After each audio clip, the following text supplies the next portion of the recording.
Back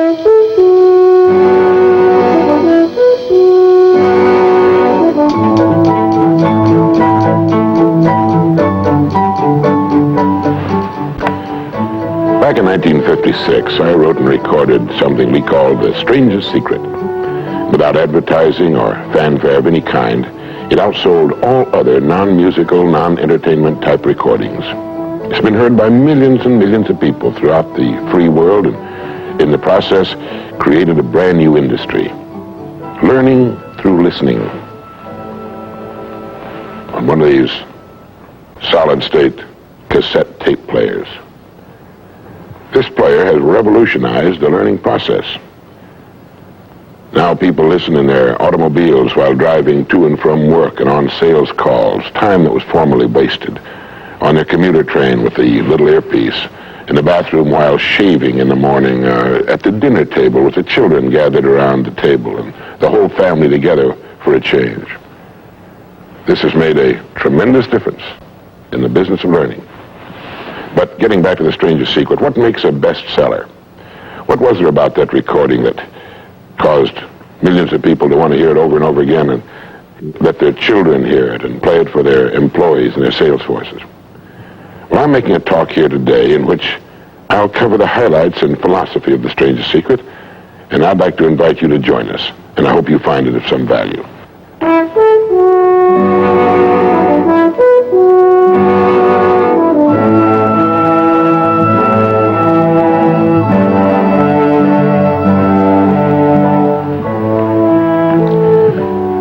Tell you the most interesting story in the world. Why a person becomes the person he becomes. Why a little boy or a little girl grows up to be the kind of person he or she becomes.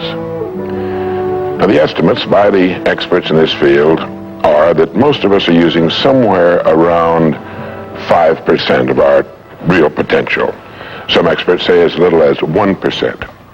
It means that we're only giving about 5% of ourselves to what we're doing, to our days, our work, our families, everyone we know, our entire environment. But it also means that we're only experiencing 5% of the fun, 5% of the joy, 5% of the rewards we could be knowing, or less.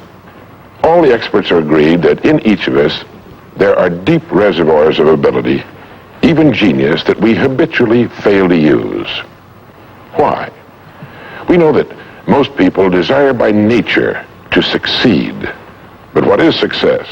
What is this word that has become so famous in the world? What does it mean? Most people don't know what success is all about. And since they don't know what it's about, they really don't know where to look for it. Success is really nothing more than the progressive realization of a worthy ideal. This means that any person who knows what he's doing and where he's going is a success. Any person with a goal toward which he's working is a successful person. This means that the boy in high school who's working toward a diploma, or the boy in college toward a degree, is just as successful as any human being on earth, because he knows what he's doing, why he's getting up in the morning, and where he's going. But conversely, if a person doesn't know what he's working toward, what it is he wants, doesn't have a goal toward which he's working, then he must, at least by this definition, be called unsuccessful. Why isn't then, with this simple definition, why isn't everyone successful? Should be easy. Yet surveys indicate that 19 out of 20, 95% at least, are not. In fact, a survey one time asked thousands of working men why they got up in the morning and went to work, and 19 out of 20 didn't know. 19 out of 20 working people didn't have the foggiest notion of why they got up in the morning and went to work. Under closer questioning, they said, well, everybody works. Well, that would be a good reason to quit. In fact, here's a little rule of thumb you might want to remember. Whatever the great majority is doing under any given circumstance, if you do exactly the opposite, you'll probably never make another mistake as long as you live. Just something to keep in the back of your mind. The problem with most people is that they're playing the world's most unrewarding game. And the name of the game is follow the follower. There's a story about a small town in which there was a jewelry store, and like all jewelry stores, or most jewelry stores at least, he had a big clock in his window. And every morning for years he'd noticed a working man stop adjust his pocket watch to the same time as the clock in the window. He'd been doing this for many years, and one morning the jeweler was out in front sweeping a sidewalk, and so he asked the man, he said, "Tell me, why do you adjust your watch to my big clock every morning? I've noticed you're doing that for years." The man said, "Well, I'm the foreman down at the big plant." He said, "I want to make sure my watch is correct because I blow the quitting whistle every night at 5 o'clock. The jeweler looked at him rather strangely for a minute, and he said, well, that's funny." He said, "I've been setting that big clock in the window by that quitting whistle all these years." A very logical thing, but they could have been off 6 months. It was a case of a person just going along with what he thought to be correct without checking his references. So I want to suggest that from now on out, at least we do that we check our references and ask ourselves, are the people I'm following going where I want to go? Let me tell you the story of what we might call the average young man in our society. Now, from the time this boy is born, there's only one thing on earth he can do, and that's to begin to think, act, and talk like the people by whom he's surrounded. This is all in the world he can do. But right off the bat, the odds are 95 to 5 that he's thinking, acting, and talking like the wrong group. They're wonderful people. They love him. They'd do anything in the world for him. They want him to succeed. But the odds are 95 to 5 they haven't got the answers he needs if he's to reach fulfillment as a human being, if he's to reach this success that he wants, if he's to reach into these deep reservoirs of ability and genius we know he possesses and draw it out. Well, he starts in school. The most important thing to a little boy in school is to be liked by the other little boys in school. And so at this tender age, he begins to follow other little boys his same age who don't know any more than he knows and who do not necessarily have any capacity for leadership.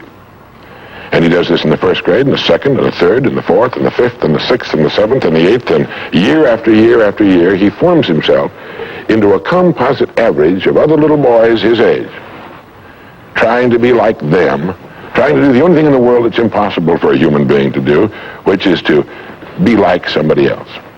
Now, let's say he goes all the way through school, usually goes in the military service. Again, he's caught in a vice-like grip of conformity. Now, let's say he's 25 years old, out of school, out of service. What's he going to do? As a rule, he'll go back to his hometown, unless he's married, in which case he'll go to his wife's hometown.